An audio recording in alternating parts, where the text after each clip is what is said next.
ونستعينه ونستغفره ونؤمن به ونتوكل عليه ونعوذ بالله من شرور أنفسنا ومن سيئات أعمالنا من يهده الله فلا مضل له ومن يضلل فلا هادي له ونشهد أن لا إله إلا الله وحده لا شريك له ونشهد أن سيدنا ومولانا محمدا عبده ورسوله أما بعد میرے محترم بزرگوں اور دوستوں، یہ خدا کی قدرت ہے کہ ہم اور آپ اس مسجد میں 3 سال 2 سال پہلے جمع ہوئے تھے، پھر اس کے بعد ساری دنیا میں حالات ایسے پیدا ہوتے رہے کہ ہمارا اس مسجد میں جمع ہو کر مہینہ رمضان کا گزارنا مشکل ہو گیا۔ خدا نے توفیق دی، جس آدمی کو جہاں تنہا اپنی مسجد میں پڑا رہا، روزے رکھ کر اللہ کی عبادت کرتا رہا۔ ہمیں بھی خدا نے توفیق دی، ہم تنہا اس مسجد کے اندر پڑے رہے اور رمضان کو گزارا۔ اللہ سب کی عبادت کو اس مبارک مہینے کے اندر روزے رکھنے کو اور رات میں قرآن پڑھنے کو اللہ قبول فرمائے۔ اللہ نے توفیق دی، ہم اور آپ بھی یہاں جمع ہو گئے۔ رمضان کے مہینے میں جمع ہونا در حقیقت یہ کوئی نہ ضروری چیز ہے اور نہ اس کے لیے کسی کو بلایا جاتا ہے۔ ہم تو کسی سے نہیں کہتے کہ آؤ رمضان ہمارے ساتھ گزارو۔ آپ لوگ آ جاتے ہو، ہمارے مہمان رہتے ہو، جو ہم خدا نے توفیق دیتا ہے ہم مہمانداری کرتے ہیں، لیکن اصل مقصد یہاں رہنے کا مسجد میں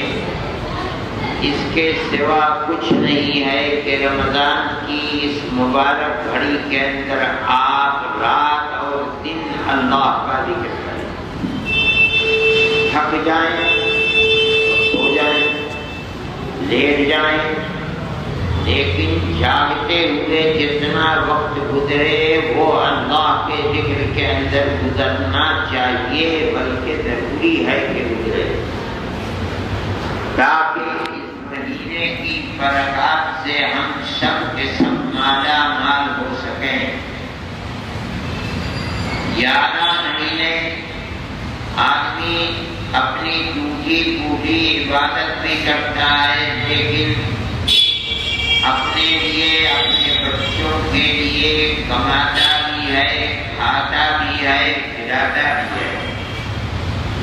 لیکن یہ ایک مہینہ جس کو رمضان کا مہینہ کہا جاتا ہے،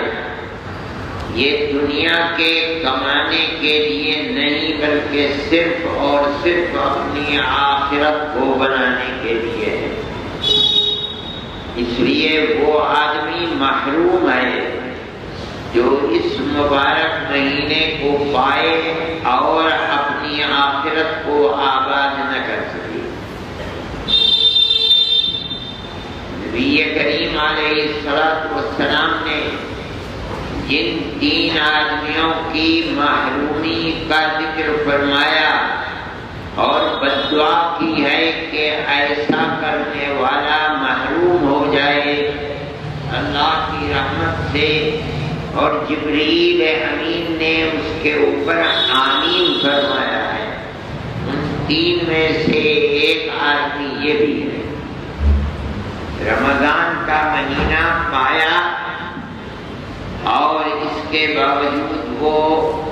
اللہ کی عبادت کر کے اپنی آخرت کو آباد نہ کر سکا، وہ محروم القسمت ہے۔ اور نبی اس کے لیے دعا نہیں بد دعا فرماتا ہے۔ اس لیے آپ حضرات کا یہاں آنا گھر در بار چھوڑ کر کے کسی دنیا کی غرض سے نہیں ہے، صرف اور صرف اپنی آخرت کو آباد کرنے کے لیے ہے۔ اس لیے باہر قیمت آپ جتنا وقت بھی رات اور دن میں ہے باتیں گزار کر یا غافل رہ کر نہ گزاریں، بلکہ بیٹھ کر اگر آپ قرآن پڑھنا جانتے ہیں تو قرآن کو پڑھیں،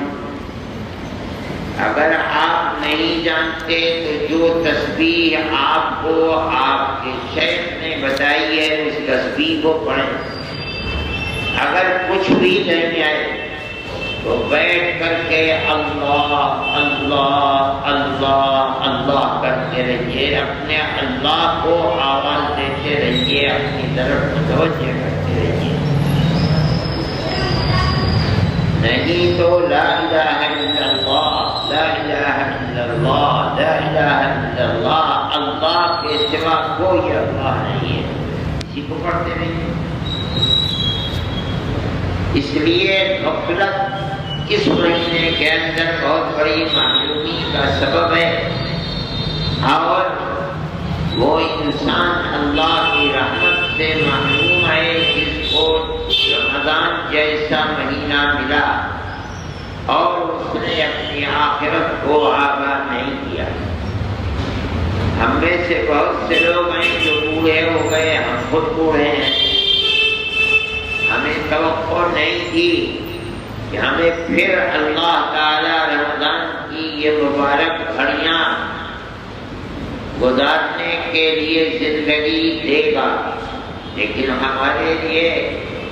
خوشی کی بات ہے کہ اللہ نے اتنی زندگی دی کہ رمضان کا مہینہ پھر آ گیا، اور ہم گزار رہے ہیں جتنا ہو سکتا ہے، ان کی خوشی کی عبادت بھی کرتے ہیں، قرآن کو بھی پڑھتے ہیں۔ آپ حضرات سے بھی یہی گزارش ہے آپ کو کہ یہ اجتماع کسی غرض سے نہیں ہے، آپ میں سے بہت بڑی تعداد ہے، میں تو جانتا نہیں ان کو، لیکن آپ حضرات آئے ہیں، آپ کا تشریف لانا میرے لیے عزت افزائی کا سبب ہے۔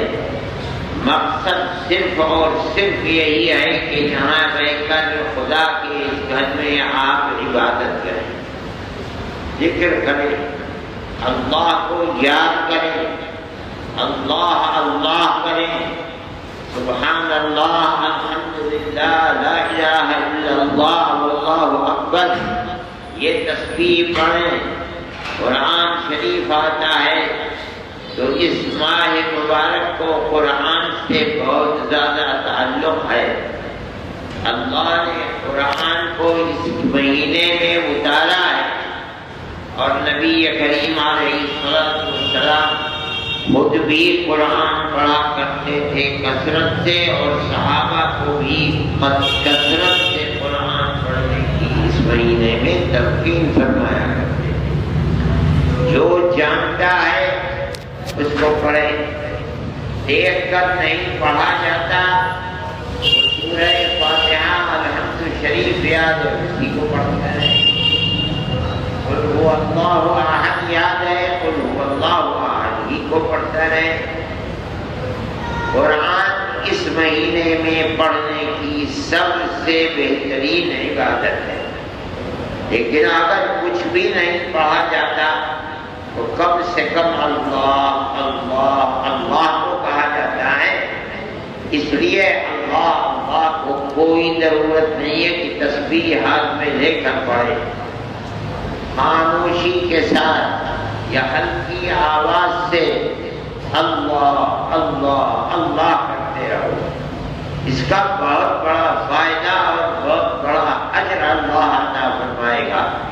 دنیا کو بھی آباد فرمائے گا اور آخرت کو بھی آباد فرمائے گا۔